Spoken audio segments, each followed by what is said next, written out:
So it's that time again. 2018 Super Rugby season preview. Today, my brothers from beyond the Bombays, we are going to have a look at the Chiefs. Another team with a new coach.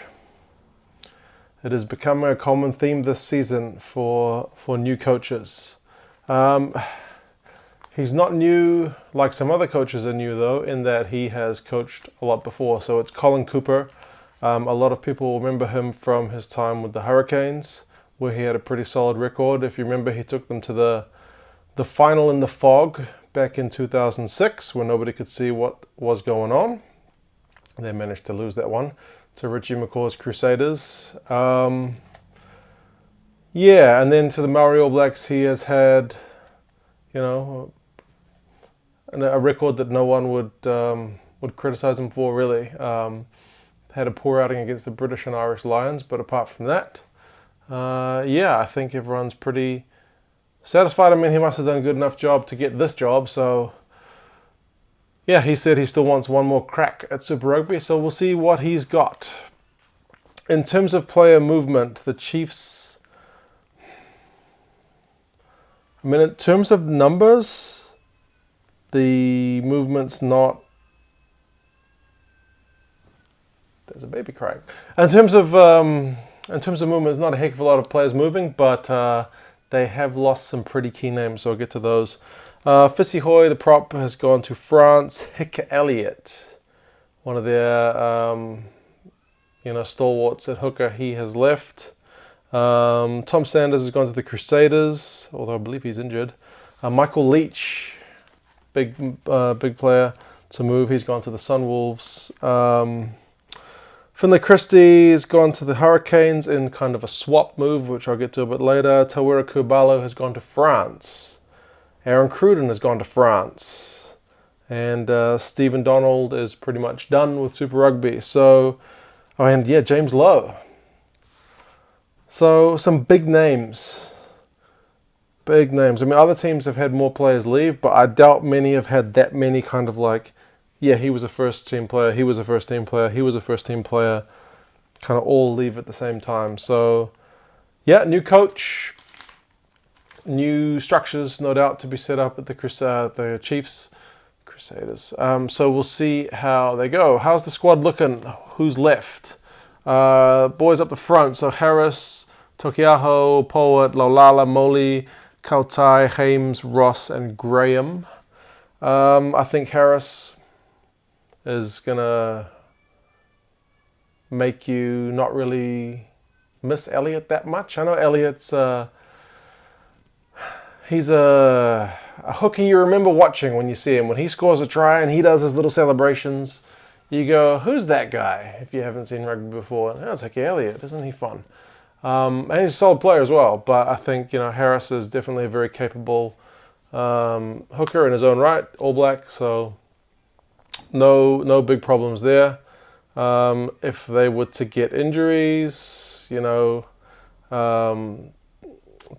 more of a squad player, whether he'd be able to step up for a full season if Harris were to go down game one, not so sure. And Polwitt's kind of a Mitre 10 Cup player, so not sure how many minutes he'll get, still in his early 20s. I don't know, see how they go with that. Props, I think Hames will be starting. Gives away a lot of penalties, that guy, so you have to take that into account whenever you're playing him. There's been questions about his scrummaging, which he did not take kindly to. Penalty count's still high with that guy. Another entertaining player, though. Entertaining and always fun to watch. Atumoli's a Chiefs regular, and he's been in the All Blacks 1 training squad, so he'll be fine. Nipola Lala, he's fine. There's no problems there. Mitchell Graham is out for the start of the season, so he's not going to be seeing any game time anytime soon. He's got an injury. Aiden Ross has played a handful of games and not embarrassed himself. So, Kautai likes to put his body on the line. Kautai, sorry. Not terrible. Again, not going to set the world on fire, but if all the top guys are playing, are still a pretty intimidating front row. Yeah, I don't think the Chiefs have anything to worry about at scrum time set piece. In the second row, and the loose Retallick Bird, Hoeata, Allardyce, Brown, Siu, Kane, Messam, Karpik, Ardron, Boshier, and Jacobson. When you see Dominic Bird and Brodie Retallick, yeah, not many other teams have got a lock pairing at that level. I mean, Retallick's just... he tackles, he gets turnovers, he's got amazing hands for a guy who just looks like a big hulking beast of a man, but he is... yeah, I don't know how he does it sometimes. Hoeata and Allardyce... I mean, I know it's a really strong first pairing, but I think depth at lock is potentially an issue. Allardyce, I think's a pretty average player. I think he's been named captain for one of the upcoming preseason games, but he's not a great ball runner. He's not a great tackler. He jumps in the line out, but I don't know. I don't really see it with Allardyce myself. Hoeata, yeah, he's only 22, so he's got rugby in his blood. We'll see how he goes in this season. Loose forwards, so the names that stand out when you're first looking at this, you go, ho, Sam Cane. You go, Liam Messam. So who's going to replace Michael Leach is another question. There's definitely a bit of space here for guys to really put their hand up. Some of the guys who played a handful of games, and there were a few of them last season, like Mitchell Brown was solid. Who else was there? Lachlan Boshier, he played 10 games, good in the line out. Mitchell Karpik, he makes a lot of tackles. He runs the ball a fair bit. I hope this guy Tyler Ardron gets a game. He's a Canadian. I hope he's not one of these non-New Zealand players who comes over to try Super Rugby and, like so many others, just ends up just watching, not even getting on the bench.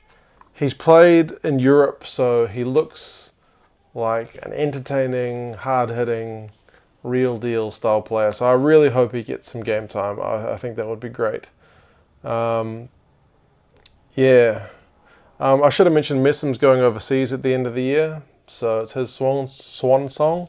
He'll want to go out on a high, no doubt, but he is getting into his mid-30s. So in terms of minutes, I wouldn't expect him to be playing a full 80 every week. Yeah, Jacobson's a New Zealand under-20s player, so he's definitely got potential. Yeah, there's Talani Sau. He's another guy who tends to ride the pine a wee bit. Maybe a few questions about his work rate. But again, I think you look at that and go, cool, lots of good players. I don't know how you'll be if you get a couple of injuries, but your first starting 15 or starting 8 for the forwards, looking pretty solid. Now, where there's been a few more changes if we move to the backs. With Kurbalo gone, you've got Weber, Tahurio Rangi and Taumatene in the halfback position. The two McKenzie brothers and Tian Falcon fighting it out for the 10 jersey. Weber was out, I think, all of last season with the injury he picked up in the Brisbane 10s. He will be on a mission to cement his place as first choice 9 for the Chiefs and try to fight it out with Aaron Smith and TJ Perenara for an All Black spot. If he plays well, I think he's pretty much a shoo-in for the third choice spot, but he will want to stake a claim to at least Aaron Smith's backup. So we'll see how he goes. Tahurio Rangi, or Triple T as they call him, has been swapped essentially with the Hurricanes. And Taumatene is another one who is a New Zealand under-20s player. So potential there, but Weber's back from injury, so all kind of new. bit of an unknown factor there. Mackenzie, of course, has been tearing it up for the Chiefs for a while, but this is his first proper season where they're definitely playing him at 10. That's where the All Blacks want him playing. They see some potential there for him at 10. And his brother's left the Crusaders, so Marty's come over from the Crusaders, not getting enough game time there. Whether he'll get a lot of game time at the Chiefs, maybe not at 10, either back up for his brother or possibly a bit of time at fullback. I think Tian Falcon probably misses out to the Mackenzie brothers, but maybe in some of the kind of rotation style games he will get a turn. Yeah, so it's going to be a question to whether they can get that kind of chemistry going between some fresh combinations, having lost Cruden and Kerbalo, who had a pretty good thing going on last season. And the rest of the backs, so Leonard Brown, Ngatai, Fauli, Nankavel, Ali Mano, McNichol, Nana Williams, Stevenson, Pulu, Verney, and Almua. Again, it's another area where you look and go, Leonard Brown. He's pretty much good at everything. He's kind of your jack-of-all-trades player. He tackles well, he runs well, passes well. He's not the fastest or the strongest or the hardest tackler, but he does everything well. He doesn't really have an obvious weakness in his game. So I see him getting a lot of game time. Ngatai is another one who is overseas. If he can keep his concussions away, he is a very good player. I think concussions have probably contributed to his going overseas because, I mean, it only takes one bad concussion and your career's over. So I think he's just decided, I'm going to take the money. I'm only one concussion away from having to retire. So take the money while it's there. I don't blame him. Really, another one of those guys where you're just like, damn, if you just hadn't had these problems, you could have gone places. But I mean, still, it's his last season, so we'll see how he goes. Foley played some games last season. Verney is a centre from Wellington, Mitre Cup. He's probably going to be on the periphery. Yeah, Nankivell didn't get much of a chance last season, so we'll see how the coach decides to set those positions. The outside backs, Nana Williams is getting on. He still got quite a bit of game time last season. He's in his early 30s now. Stevenson and Pulu. I rate Pulu of these two guys. I know Stevenson gets a lot of... I know he gets talked up a lot, but I don't know. He's quick, but is he much else? I don't know. I mean, he's in the right place at the right time and he's fast. So I don't know how good he is at everything else. I think Pulu's a better all-round player. Better defensively, better at bumping guys off. Maybe not quite as quick, but I suppose it depends what you're looking for in those players. McNichol will probably get some time in the outside backs or in the midfield. Yeah, and Almua is a pretty powerful ball runner. I read last year when he was playing Mitre Cup for Tasman, he was 116 kilograms, so big boy. I think he wants to trim down a bit for Super Rugby. Why? Just go with it, man. Just go with it. But yeah, that's the squad. It's... depth is the only thing I look at this and go, possible problem. That and the chemistry, like I said, between 9 and 10. It's really pivotal to get that right. And I know Mackenzie's been with the Chiefs for a while, so has Weber, but Weber's coming back from injury. Mackenzie hasn't played a lot of 10. And yeah, a lot of new faces. So if they can get it clicking from day one, they're definitely going to be a threat. And if they can keep injury free, you know, if Harris stays fit, if Retallick stays fit, Kane stays fit, Mackenzie stays fit, you're pretty good. But if Mackenzie goes down, I know Marty is also very good, a very good 10 in his own right. So yeah, I don't know. Depth is the main thing that struck me anyway.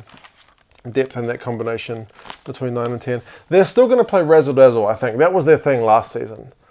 I mean, they had the most handling errors of any team, but that doesn't mean they had bad hands. It just means they were trying some crazy stuff. So I don't see that changing. Everything else, they're pretty good. If you look at the stats, it's like decent set piece, not the best. Decent amount of kicks, decent amount of line breaks, decent amount of everything. Offloads, yeah, they got a lot. But yeah, everything else they were just pretty good. And we kind of get, in New Zealand anyway, we kind of get worked up and kind of carried away with the Crusaders and the Hurricanes. But the Chiefs weren't that far behind. I think they only finished like a point or two behind the Hurricanes last season. So it might have been that loss that they had to the Stormers where people are like, oh, we lost to a non-New Zealand team. Are you guys... So did the Blues. The Blues lost to them as well. Are you guys a bit rubbish? No, they're not rubbish. I don't know what the new coach, Colin Cooper, I don't know what he's going to do tactically. I'm sure some things will change, but I would imagine it's still going to be some part razzle, some part dazzle. Can't see that changing a whole heck of a lot. Penalty count was pretty high last season. I mean, they're kind of that team that plays on the edge, so a lot of these guys end up picking up a lot of penalties. Sam Cane picks up a lot of penalties. I mentioned Kane Hames picks up a lot of penalties. So Allardyce even picks up a lot of penalties, and he shouldn't be picking up penalties. But yeah, if he can get the penalties down, handling errors a little bit down, but I mean, still throw the ball around, big threat, I think. Their strength of schedule, they have the 4th hardest strength of schedule. Again, all New Zealand teams tend to have the hardest top strength of schedule because of last year's results. The way they went, with New Zealand teams all doing fairly well. They play New Zealand teams a lot in the conference system, so yeah, they have, on paper anyway, a tough schedule. They avoid the Lions, which is probably not a bad thing to be doing, because the Lions, although they've got a new coach as well, hey, new coach, they are still a strong team. And they avoid the Rebels, which you look on paper from last year and go, oh, not the Rebels, it's a team that we could thrash. Not that they really thrashed them last year. But look at the Reds squad, as we will at some point.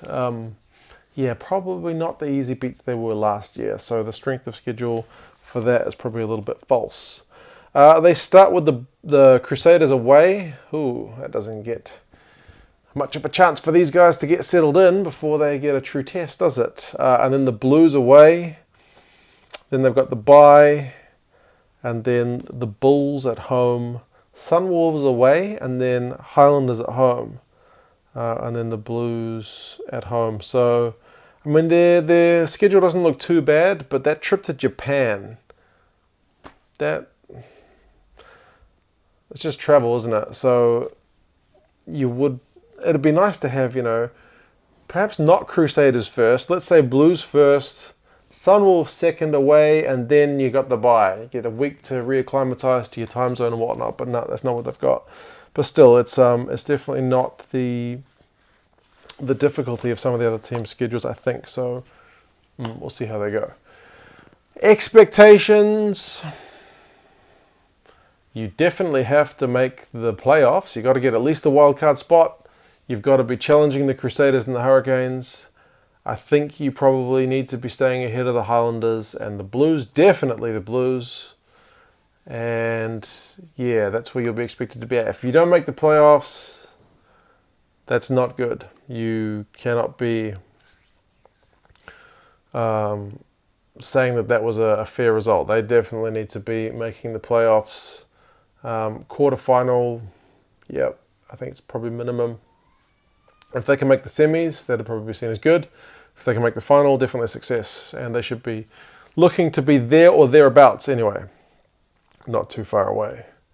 So it remains to be seen how they do, but like I said, I think if they can stay injury-free and get that ball moving, they will go far and probably heap a bit more cowbell misery on the Blues.